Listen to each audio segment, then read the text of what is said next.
नमस्कार, आप देख रहे हैं अमर उजाला और मैं हूं प्रेम किशोर।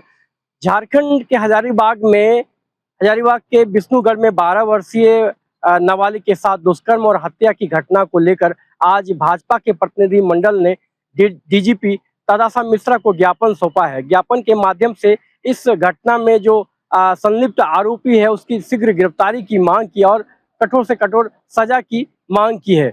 ज्ञापन सौंपने के बाद मीडिया से भी उन्होंने बीजेपी के जो मुख्य सचेतक हैं नवीन जायसवाल सहित कई नेताओं ने बातचीत की। आइए हम सुनाते हैं उन लोगों ने क्या कहा। गिरती हुई कानून व्यवस्था और लॉ एंड ऑर्डर का खराब होना, अपराधियों से पुलिस प्रशासन का भय खत्म होना, हमारे भारतीय जनता पार्टी का प्रतिनिधिमंडल कल खूंटी भी गया था। उसमें हमारे राकेश प्रसाद जी थे, बालमुकुंद सहाय जी थे, नीलकंठ सिंह मुंडा जी थे, सीमा शर्मा जी थी और सभी लोगों ने वहाँ पर वस्तु स्थिति को जानने का काम किया। 27 तारीख को ही मस्जिद के तरफ से जब 4 हिंदू भाई जा रहे थे सूचना देने, उसी समय घटना के आगाह उसी समय पता चल गई थी, लेकिन पुलिस प्रशासन को अगर सजग रहता तो ये घटना नहीं घटती। और घटना और पत्थरबाजी के बाद एक पक्षीय कार्रवाई करके और निर्दोषों पर एफआईआर दर्ज करके रात में महिलाओं को दरवाज़ा तोड़ करके जिस तरह का पुलिस ने बर्बरता दिखाया, लोगों में बहुत आक्रोश था। आप देखिए कि कल पूरा अनिश्चितकालीन बंदी था, चाहे खुटी हो, अड़की हो, मोड़ू हो, तुरपा हो, लोग आक्रोशित थे। हम लोगों ने उन्हें जाके समझाने का काम किया और आश्वस्त किया कि कल आज के दिन डीजीपी से मिल के ये वस्तु स्थिति को रखेंगे। और झारखंड में जिस तरह से विष्णुगढ़ में 12 साल की बच्ची के साथ दुष्कर्म के बाद हत्या हुई, उस पर भी जो अभी तक कोई पुलिस प्रशासन अभी तक पहुंच नहीं पाया है दोषियों तक, उस पर चर्चा हुई। जो लगातार कानून व्यवस्था, दिन दहाड़े मर्डर, दिन दहाड़े रैंडम आपका रैंसम मनी का डिमांड, रंगदारी की बात, हर विषय पर झारखंड के परिप्रेक्ष्य में चर्चा हुई। बहुत सकारात्मक पहल से बात हुई और डीजीपी ने बहुत आश्वस्त किया कि जितने हम लोगों ने बिंदुवार और पूरे झारखंड प्रदेश का इंफॉर्मेशन उनको शेयर किया है, उस पर वो गंभीरता से लेंगी और जो दोषीवार होगा उसको कार्रवाई होगी।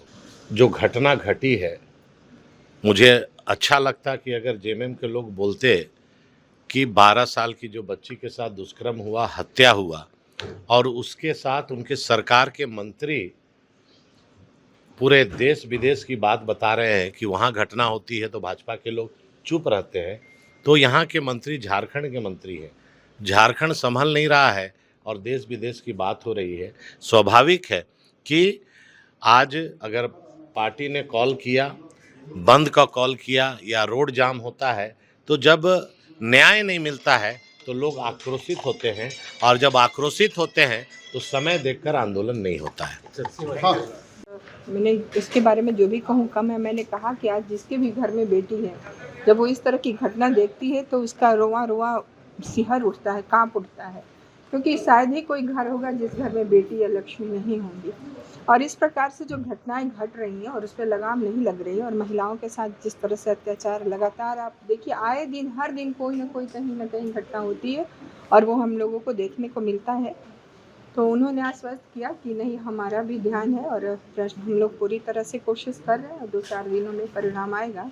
हजारीबाग में भी जो हम लोग पहुँचे तो मुरहू से बहुत बड़ी संख्या में हम लोग चूँकि खूंटी गए थे, जानकारी होने पर वो लोग आई और वो बताएं कि रात में पुलिस प्रशासन के द्वारा आके दरवाज़ा तक तोड़ दिया गया। एफआईआर का मतलब ये कभी नहीं होता है कि वो व्यक्ति दोषी है। एफआईआर में नाम आने का मतलब ये नहीं है कि आप इस हद तक अरेस्ट करने के लिए चले जाएं कि लोगों के घर दरवाजे तोड़ दे, अलमारी तोड़ दे और उसमें व्यक्ति की खोज करें।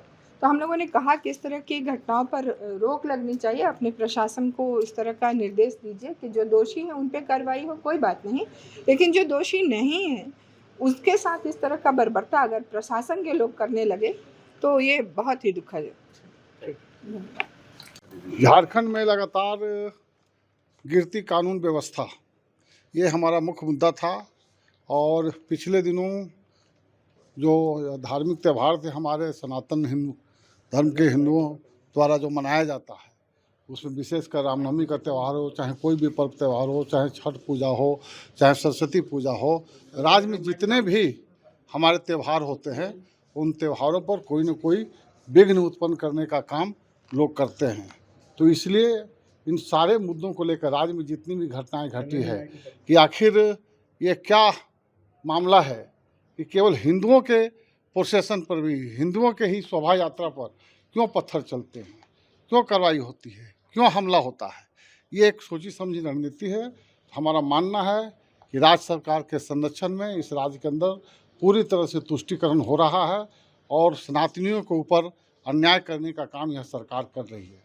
कल हम लोग खूंटी गए थे, हम सभी लोग अभी जो आए थे प्रतिनिधि मंडल में सब लोग हम लोग गए थे और वहाँ का जो दृश्य हम लोगों ने सुना कि झूठा FIR किया गया। जो व्यक्ति मर गया है, मृत है, आज इस दुनिया में नहीं है, उसके ऊपर भी FIR किया है। केवल नाम दे देकर हिंदुओं के ऊपर अत्याचार करने का काम हो रहा है। रात में घर में जाकर ताला तोड़ा जा रहा है, घर में दरवाज़ा तोड़ा जा रहा है, यहाँ तक कि हिंदुओं के अंदर यदि अलमीरा है स्टील का, उसको तोड़ के देखा जा रहा है इसमें कौन छिपा हुआ है। वहाँ का थाना प्रभारी आधार कार्ड मांग रहा है, देख रहा है, फोटो दिखा रहा है कि इसको हमको गिरफ्तार करना। इतना निर्दयतापूर्वक कार्रवाई करना के विरोध में हम लोग आज यहाँ आए थे और DGP ने बहुत हमारी बात को गंभीरता से सुना और उन्होंने कहा कि इस तरह के सारे मामलों पर हम कार्रवाई करेंगे और किसी भी दोषी को छोड़ा नहीं जाएगा।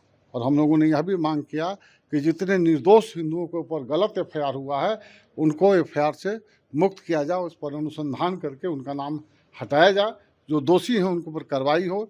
इसी मांग को लेकर हम गए थे और इस मांग के साथ हम लोग गए और हमको आश्वासन मिला है DGP से, इन सारे विषयों पर हम गंभीरता से विचार करेंगे और अन्याय किसी के साथ नहीं होगा, ये उन्होंने आश्वासन दिया है। आपके राज्य की खबरें, आपके शहर की खबरें सबसे पहले जानने के लिए देखते रहें अमर उजाला। चैनल को सब्सक्राइब जरूर कर लें और पाएं हर अपडेट।